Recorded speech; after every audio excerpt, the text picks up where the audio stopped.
पर एक कार दौड़ रही थी और उस कार के अंदर 3 लड़के बैठे हुए थे।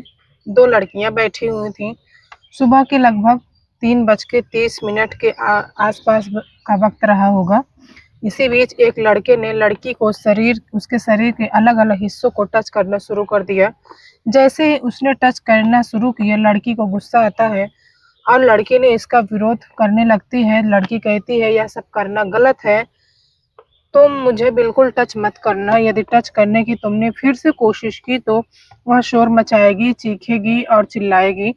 लेकिन लड़का अपनी हरकतों से बाज नहीं आ रहा था और उसने बार-बार वो ऐसे ही करता रहा। लड़की जब ज़ोर-ज़ोर से चीखती है, चिल्लाती है, तब वह लड़का शांत नहीं होता। इसी बीच में उस लड़की को कुछ इस कदर गुस्सा आ जाता है कि उसने एक के बाद एक कई थप्पड़ उस लड़के के गाल पर जड़ दिए।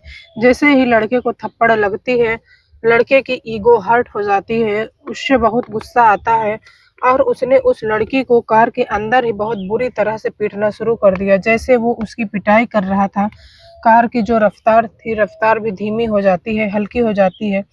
बाकी जो लोग बैठे हुए थे पूछने लगते हैं कि यह सब क्या चल रहा है?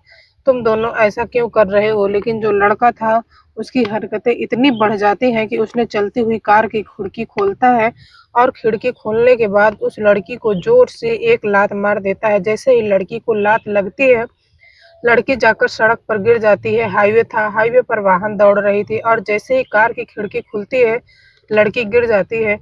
खिड़की बंद होती है और उसके बाद वो कार आगे चलने लगती है। वो कार रुकती भी नहीं है, लेकिन लड़की जैसे ही ज़मीन पर सड़क पे जाके गिर जाती है, पीछे से जो वाहन आ रहा था, उस वाहन की चपेट घायल हो जाती है। इससे पहले कि उससे कोई पीछे वाला जो वाहन था वो समझ पाता कि आखिरकार हाईवे पे कुछ किसी इंसान के गिरे होने की बात है, लेकिन वो भी नहीं समझ पाता। दूसरा वाहन, तीसरा वाहन, चौथा वाहन, इस तरह से लगातार वाहन उस लड़की के ऊपर उतर जाते हैं और हालात कुछ इस कदर हो जाती है कि उस लड़की के शरीर को पहचानना बहुत मुश्किल हो रहा था। आखिरकार ये लाश किसकी है? लेकिन कातिल भी पकड़े जाते हैं, वो लड़के भी पकड़े जाते हैं और इस घटनाक्रम का खुलासा भी होता है। आज इसी कहानी के माध्यम से जानने की कोशिश करते हैं कि इस लड़की को उस कार से गिराने से पहले और गिराने के बाद आखिरकार पूरा घटनाक्रम क्या था, और इस कहानी के माध्यम से यही समझाने की कोशिश करते हैं। आज की ये जो सच्ची घटना है, मैं आपको सुनाने जा रही हूँ। यह सच्ची घटना है उत्तर प्रदेश के जिला बुलंदशहर का एक खुर्जा कोतवाली है और खुर्जा कोतवाली में ही एक मंदिर है। देवी मंदिर के नाम से वह मशहूर है। दरअसल 7 मई 2025 की सुबह लगभग 7:30 के आसपास का वक्त रहा होगा। एक कार जो कि धीरे-धीरे चल रही थी, इसी चलती हुई कार में से एक खिड़की खुलती है और उसके बाद लड़की बहुत तेज़ी के साथ उतरती है और उतरने के बाद ज़ोर-ज़ोर से चीखना, चिल्लाना शुरू कर देती है। जैसे ही चीख रही थी, चिल्ला रही थी, जो आस-पास के दुकानदार थे, आस-पास के राहगीर जो गुज़र रहे थे, जो अपने वाहनों से थे, वो सब वहीं ठहर जाते हैं और रुक जाते हैं, यह जानने के लिए कि आखिरकार लड़की चीख क्यों रही है, यह चिल्ला क्यों रही है। जैसे ही उस लड़की की तरफ आते हैं, उस गाड़ी में जो सवार थे, वो सवार तो उतरने की कोशिश करते हैं और उस लड़की को लपकने की कोशिश करते हैं और अपनी गाड़ी के अंदर फिर से बिठाने की कोशिश करते हैं। लेकिन बढ़ती हुई भीड़ को देखने के बाद कार सवार वहाँ से मौका पाते ही भाग जाते हैं। आखिरकार वो भाग जाते हैं। लड़की इतनी डरी हुई थी, रोए जा रही थी। इसी बीच में आस-पास के दुकानदारों ने उसे पानी पिलाया और उससे पूछा कि तुम इतना परेशान क्यों हो?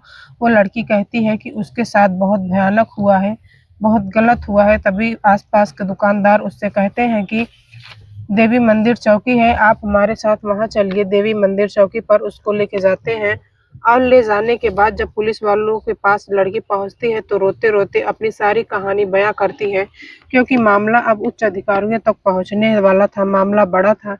इसलिए इस चौकी इंचार्ज ने कहा कि आपको उच्च अधिकारी के पास चलना चाहिए, पूरी कहानी बतानी चाहिए। नगर कोतवाल के पास, जो नगर कोतवाल खुर्जा के होते हैं, उनके पास उस लड़की को लेके जाया जाता है। फिर वो भी उसी लड़की के साथ हुआ था, उसने बारी-बारी से बताना शुरू किया। आखिरकार पुलिस वाले यह जानने की बात सच है कि नहीं, आखिरकार हुआ क्या था, इस कहानी को समझने के लिए पहले तो पुलिस वालों ने एफआईआर दर्ज की और एफआईआर दर्ज करने के बाद यह जाँच पड़ताल करना शुरू किया। जो तो उसमें चौंकाने वाली बात सामने आती है। दरअसल ग्रेटर नोएडा के सूरजपुर इलाके से एक के स्टाइलिश गाड़ी होती है। गाड़ी का मालिक अमित होता है, का दोस्त साथी भी होता है, रिश्तेदार है। उसका नाम संदीप कुमार है।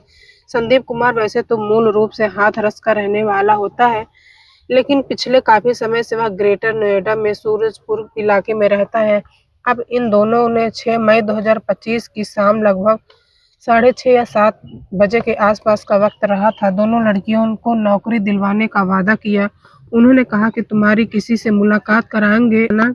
इसमें एक तो लड़की जो होती है बिहार की रहने वाली होती है, बिहार के दरभंगा, और दूसरी लड़की जो उत्तर प्रदेश प्रतापगढ़ की रहने वाली होती है। और उन दोनों लड़कियों ने जो लड़के थे उनके गाड़ी में बिठाया जाता है और गाड़ी में बिठाने के बाद वो चलने लगते हैं। तभी बातचीत करते हुए कहते हैं कि अगर आपको कोई एतराज ना हो तो हम बियर खरीद सकते हैं, बियर पी सकते हैं।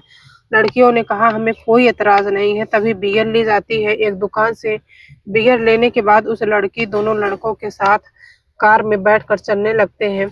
अब इनका पहले से इरादा बन रहा था कि हम लॉन्ग ड्राइव पर चलते हैं। लॉन्ग ड्राइव का इरादा था और वो जाना चाहते थे इधर नोएडा से लखनऊ की तरफ। बोले कुछ दूर जाएंगे फिर वापस लौट कर आ जाएंगे, कुछ इसी तरह की प्लानिंग थी। लेकिन जैसे बियर खरीदते हैं तो इनके इरादे बदल जाते हैं। बजाय वो नोएडा से लखनऊ की तरफ जाने वाले रास्ते पर सीधा गाजियाबाद की तरफ चलने लगती हैं। और कुछ दूर अभी कुछ ही किलोमीटर निकले थे कि रास्ते में एक और लड़का मिल जाता है जो कि न्यू विकास नगर लोनी गाजियाबाद का रहने वाला होता है। नाम उसका गौरव होता है। गौरव, संदीप, अमित ये तीनों आपस में दोस्त भी होते हैं और तीनों आपस में रिश्तेदार भी होते हैं। मिलकर वो प्रॉपर्टी का काम भी करते हैं और वैसे ही अपना अपना वो काम करते हैं। लेकिन जैसे ही दोनों लड़कियों के साथ यह बैठे होते हैं, इसके बाद यह आराम से शराब पीते हैं और यानी कि बियर वगैरह पीते हैं। और बियर पीने के बाद दोनों लड़कियां थी वो अपने आप को बड़ा असहज महसूस करने लगती हैं। अब जैसे जैसे जिसको मौका मिल रहा था उस लड़की के साथ वैसे ही बदतमीजी करना शुरू कर देते हैं। लड़कियों ने इस बात का विरोध भी करना शुरू किया, लेकिन दोनों लड़कियों के साथ बारी बारी से बलात्कार कर दिया जाता है। इस बीच में जो गौरव होता है, गौरव कार चला रहा था, वह उन दोनों लड़कियों के साथ गलत काम कर रहे थे, घिनौनी हरकतें कर रहे थे। कार चल रही थी नोएडा से गाजियाबाद, गाजियाबाद से बागपत होते हुए मेरठ की तरफ पहुंच जाते हैं और सुबह के लगभग 3:30 बजे के आसपास का वक्त रहा होगा। इसी बीच में जो गौरव होता है वो पीछे आता है और पीछे आने के बाद एक लड़की को वो टच करने लगता है जो कि बिहार के दरभंगा की रहने वाली होती है। जैसे उस लड़की को टच करता है, उस लड़की ने विरोध किया कि तुम मुझे बिल्कुल भी टच नहीं कर सकते। अगर तुमने टच करने की कोशिश की तो वो चीखेगी, चिल्लाएगी, शोर मचाएगी और लोगों को इकट्ठा कर लेगी। यह हाईवे जो था बागपत और मेरठ रोड, उस हाईवे पर गाड़ी चल रही थी। लड़की को फिर उसने टच करने की कोशिश की, उसको छूने की कोशिश की। लड़की रोने लगती है, चीखने लगती है, चिल्लाने लगती है, लेकिन उस पर गौरव को चीखने चिल्लाने का कोई असर नहीं हो रहा था। उसने फिर से उस लड़की को बुरी नीयत से पकड़ लिया, उसके शरीर के अलग अलग हिस्सों को टच करना शुरू कर दिया। बात जब आगे बढ़ जाती है तो लड़की को इस कदर गुस्सा आ जाता है और गौरव को ऐसा लगता है, जब उसको गुस्सा आता है तो वो उसको कई चांटे लगा देती है। जैसे ही तमाचे लगाए जाते हैं गौरव को ऐसा लगता है कि जैसे इसको ईगो हर्ट हो गई हो। तभी अमित ने संदीप से कहा कि उस लड़की को भी यह रोकने की कोशिश की। यह सब क्या चल रहा है, इससे पहले कि लोग रोक पाते खिड़की खुलती है, उस लड़की को जोर से लात मारी जाती है और लात मारने के बाद वो हाईवे पर गिर जाती है।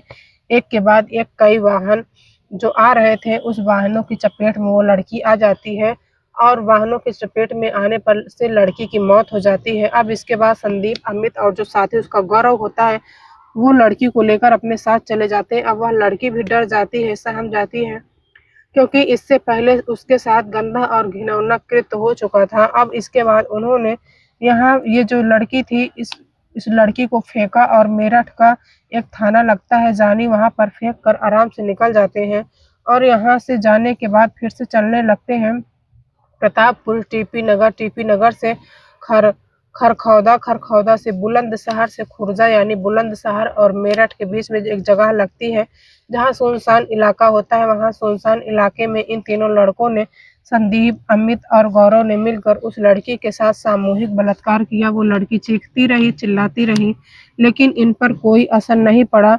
वो लड़की बेहोश हो जाती है। बेहोश होने के बाद उस लड़की को गाड़ी के अंदर डालते हैं और गाड़ी के अंदर डालने के बाद ये खुर्जा क्षेत्र में पहुंच जाते हैं। तभी तीनों आपस में बात कर रहे थे कि क्यों ना इस लड़की की भी हत्या कर दी जाए, क्योंकि अगर यह छूट जाएगी तो जाहिर सी बात है घर वालों और परिवार वालों, पुलिस वालों किसी न किसी को ये कहानी बताएगी और हम लोग पकड़े जाएंगे। जैसे ही बात पकड़ने की आती है, उन्होंने कहा कि ठीक है। इन इन लोगों ने, जो ये लोग थे, ये देवी मंदिर के सामने उस वक्त गाड़ी गुजर रही थी। यह जंक्शन की तरफ जाना चाहते थे, जंक्शन चौकी क्षेत्र की तरफ, लेकिन इससे पहले ही लड़की की आँख खुल जाती है, वह होश में आ जाती है। और जैसे ही वो लड़की होश में आती है, उसने चलती हुई कार से खिड़की खोलती है और ज़ोर-ज़ोर से चीखना चिल्लाना शुरू कर देती है। इससे पहले कि वो कुछ समझ पाते, वो लड़की कार से कूद जाती है। कूद जाने के बाद जब वो चीख रही थी, चिल्ला रही थी, आस-पास के लोग, जो इस बात का पता चलता है, लोगों ने आखिरकार उस लड़की को पुलिस तक पहुँचाया और पुलिस तक कहानी पहुँच जाती है। तो जब लड़की ने उन्हें बताया कि बियर खरीदी थी सूरजपुर के एक फार्म हाउस के पास एक शॉप से, तभी पुलिस की टीम वहाँ जाती है और जाने के बाद जब देखती है कि वाक़ई सचमुच बियर खरीदी थी, जो कि संदीप ने खरीदी थी। आखिरकार संदीप के पास पुलिस इसलिए पहुँच जाती है क्योंकि बियर का जो पेमेंट था, वह बियर के पेमेंट उसने ऑनलाइन किया था और ऑनलाइन जो पेमेंट से माध्यम से पता चलता है उसका नंबर क्या है। पहले संदीप, फिर उसके बाद अमित, अमित के बाद फिर गौरव। तीनों को ही पुलिस ढूंढना शुरू कर देती है, तलाश करना शुरू कर देती है। गौरव, अमित तो मिल जाते हैं, लेकिन जो संदीप होता है वो पुलिस को लगातार चकमा दे रहा था। 10 मई 2025 को लगभग 2:30 बजे के आसपास का वक्त रहा था। उधर उत्तर प्रदेश जिला बुलंदशहर के अरनिया थाना क्षेत्र का बुलंदशहर और अलीगढ़ के हाईवे पर एक सलीम कट नाम से मशहूर है, वहां पर के स्लेटी गाड़ी निकल रही थी। पुलिस ने उसे रोकने की कोशिश की, लेकिन पुलिस से उनकी मुठभेड़ हो जाती है और आखिरकार संदीप के साथ उसका गौरव जो होता है, वह भी मुठभेड़ में पकड़े जाते हैं और दोनों की ही टांगों में गोली लग जाती है। पुलिस ने तीनों को गिरफ्तार किया। गिरफ्तार करने के बाद आखिरकार उनको जेल भेज दिया और लड़की की तहरीर पर के आधार पर मुकदमा दर्ज कर लिया गया। इसमें हत्या की धाराएं भी शामिल कर दी गई। लेकिन जो जो लड़की मरी थी कि वो बिहार की दरभंगा की रहने वाली थी। बताया जाता है कि 17 साल 4 महीने के आसपास उसकी उम्र थी। पढ़ने लिखने के लिए वो 12वीं तक पढ़ी हुई थी। फिलहाल ये दोनों लड़कियां आपस में एक दूसरे को बहुत अच्छे से नहीं जानती थी। दोनों लड़कियां नोएडा में रहने के बाद किसी भी शादी समारोह में जिस तरह से वेलकम गर्ल होती हैं, जो कि शादी मंडप के बिल्कुल मुहाने पर मेन गेट द्वार पर लड़कियां खड़ी होकर आने जाने वाले लोगों का स्वागत करती हैं, डाल डालकर इसी तरह से काम करती थी। इससे पैसे मिलते थे। इसी बीच में इन लड़कों से जान पहचान भी हो जाती है। 2-3 महीने पहले ही इन लड़कियों से हो चुकी थी। लेकिन हैरान करने वाली यह बात थी कि इन दोनों लड़कियों को उन लड़कों का ना नंबर पता था, ना कोई जानकारी थी, वो कैसे थे, क्या नहीं थे। लेकिन जब पुलिस ने कड़ी दर कड़ी मिलाना शुरू किया, जोड़ना शुरू किया, तो आखिरकार जो कहानी थी वो सामने आ ही जाती है। जो लड़की मर चुकी थी, दरअसल उसके पिता लगभग 6 साल पहले मृत्यु हो चुकी है और साथ ही उसकी माँ, 2 बहनें और 1 भाई हैं। पुलिस ने कड़ी दर कड़ी मिलाना शुरू किया, जोड़ना शुरू किया, तो आखिरकार कहानी सामने आ ही जाती है। जो लड़की मर चुकी थी, दरअसल उसके पिता की लगभग 6 साल पहले मृत्यु हो चुकी थी और साथ ही उसकी माँ है, 2 बहनें हैं, 1 भाई है, जो अपने परिवार में सबसे छोटी थी। उसकी माँ ने जैसे-तैसे करके उसका रिश्ता लगाया था और फरवरी 2026 को उस लड़की की शादी होने वाली थी। लेकिन शादी से पहले ही उस लड़की का कत्ल किया जाता है, वो मारी जाती है। जब यह लाश जानी जाती है, थाना क्षेत्र मेरठ में लगता है, वहाँ पर लाश हाईवे पर मिल जाती है। लेकिन पुलिस ने इस मामले को इतनी गंभीरता से नहीं लिया। उन्होंने सामान्य इस मामले को समझा कि हाईवे पर कोई एक्सीडेंट हो गया था और एक्सीडेंट के बाद ये लाश मिल जाती है। पुलिस ने यह जानने की कोशिश नहीं की कि लड़की कहाँ से आई है, क्यों आई है यहाँ पर, इसके साथ क्या हुआ है। उसकी जान पहचान करने की कोशिश नहीं की या फिर किसी ने इसे मारा तो नहीं है। लेकिन जब खुर्जा कोतवाल पुलिस जिला बुलंदशहर की पुलिस ने जब कड़ी दर कड़ी जोड़ मिलाना शुरू किया, तो पता चलता है कि 6 जिलों से लगभग 170 किलोमीटर तक यह गाड़ी चलती रहती है, दौड़ती रहती है और लड़कियों के साथ गैंगरेप जैसी घटना होती चली जाती है। पुलिस को तो कोशिश थी कि इन आरोपियों को कम से कम समय में बड़ी से बड़ी सज़ा मिल जाए, इन दोनों की सज़ा मिले, लेकिन सूत्रों से यह भी पता चलता है कि जो लड़की बची हुई थी, उसके परिवार वाले इतने डरे हुए हैं, सहमे हुए हैं, पता नहीं कब भविष्य में क्या बैकफुट पे आ जाएँ। पता नहीं कब वो बैक फुट पर आ जाएँ, यदि बैक फुट पर आ गए तो हो सकता है कि फुट पर आ गए तो ये आसानी से छूट जाएँगे, क्योंकि हमारा देश का कानून बहुत ज़्यादा लचीला है और लचीले कानून का कोई न कोई फ़ायदा उठा ही लेता है। दोस्तों, इस पूरे घटनाक्रम को सुनाने का उद्देश्य किसी का दिल दुखाना नहीं है, किसी को परेशान करना नहीं है, बल्कि आपको जागरूक करना है, आपको सचेत करना है। और जाते-जाते मैं आपको ये भी बताना चाहूँगी कि जिस तरह से दोनों लड़कियों ने अनजान लड़के के साथ गाड़ी पर बैठ गए, एक-दूसरे को अच्छी तरीके से जानते भी नहीं थे, तो इस तरह से आप अपने आप को सतर्क रखें और स्वस्थ रहें। जय हिंद, जय भारत।